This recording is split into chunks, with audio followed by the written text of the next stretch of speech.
your snowcat as you begin your journey through Antarctica.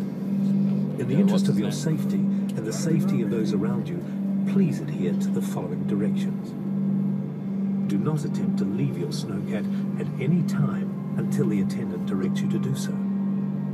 Hold on to the handrails provided, as this ride will travel across bumpy and sometimes difficult terrain. In the case of an emergency, please await the instructions of the attendant, as they're well trained and will be on hand to assist you. Please turn off the flash on your camera so as not to disturb our penguins.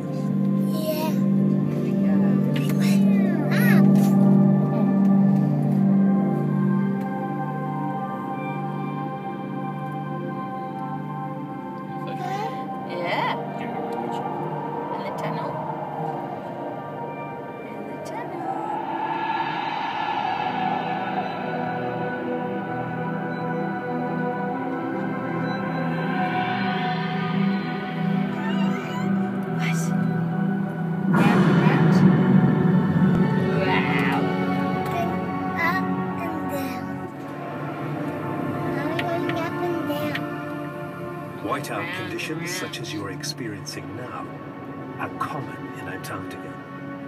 They're caused by a combination of strong winds and ice.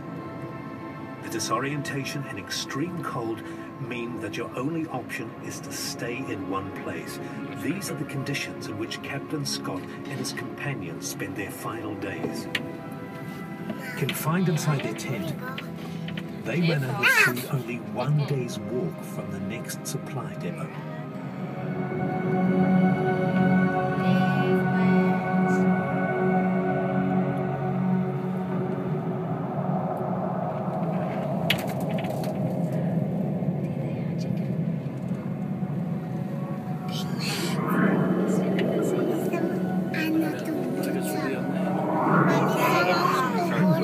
Are commonly thought of as flightless birds.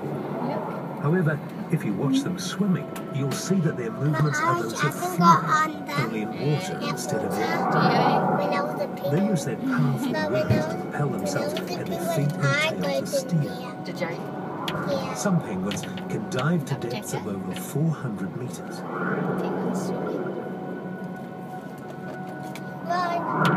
Penguins are only found in the southern hemisphere.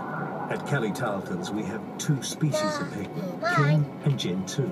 The Kings are the larger of the two, with orange and yellow colouring around their head and chest, while Gen 2s are the smaller black and white variety. Both are common around the subantarctic islands. Our penguin enclosure simulates the subantarctic in both lighting and temperature, and we produce up to 3 tons of snow every day. The penguins are fed mainly herrings, sprats, salmon and squid. They're kept warm by a layer of fat or blubber, and by dense and numerous feathers up to 30 square centimetres, more than any other bird. Penguin feathers wear out after about a year, so must be replaced. This process is called molting.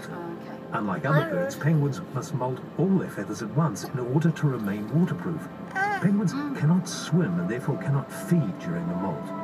They gorge themselves prior to molting, and then rely on their layer of blubber for nourishment as they molt. As a result, they may lose between 20 and 30% of body weight during this period. The entire process can take 4 to 6 weeks.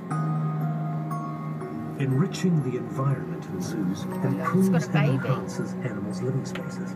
It stimulates them to investigate and interact with their surroundings. To achieve this, we make regular changes within their enclosure. This is done by building large snow mounds, tunnels, and even the occasional snowman. We also present novel objects such as soccer balls and frisbees.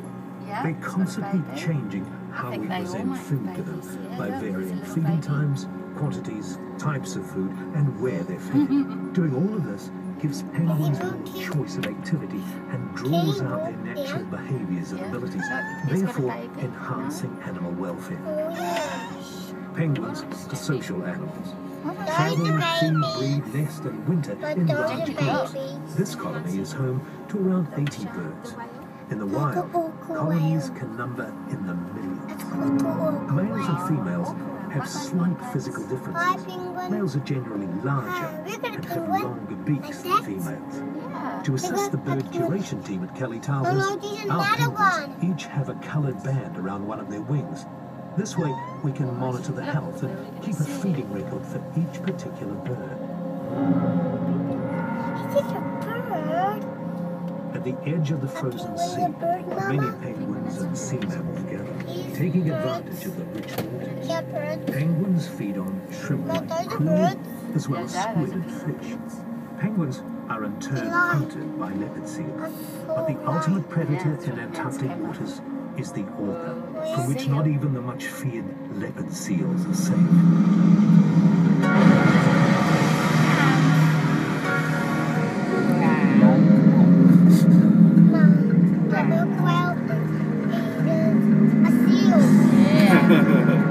Yes, it's close to a real one.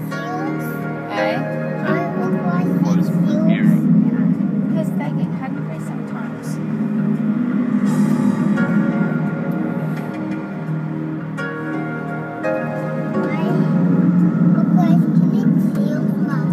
Yeah. Because that's what they like for their food sometimes.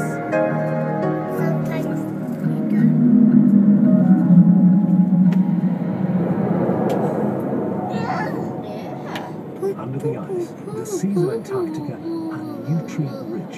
High nutrient levels enable algal species to flourish, feeding small animals, which in turn feed larger animals, in a food chain leading to the orca. However, some large animals, such as the minke whale and the world's largest animal, the blue whale, bypass this chain by feeding directly on krill.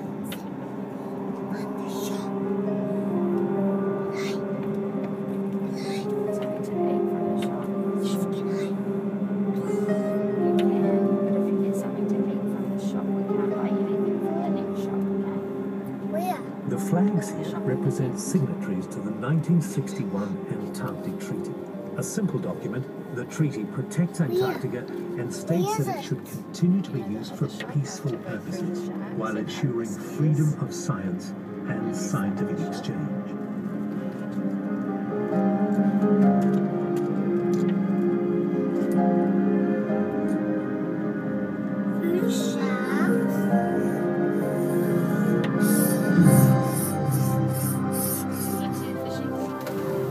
Antarctica is owned by no country, but several, including New Zealand, lay claim to parts of the continent. These claims, like the continent itself, are frozen under the Antarctic Treaty. New Zealand claims the Ross Dependency, and situated within it is Scott Base, New Zealand's permanent Antarctic station, very close to Captain Scott's original hut.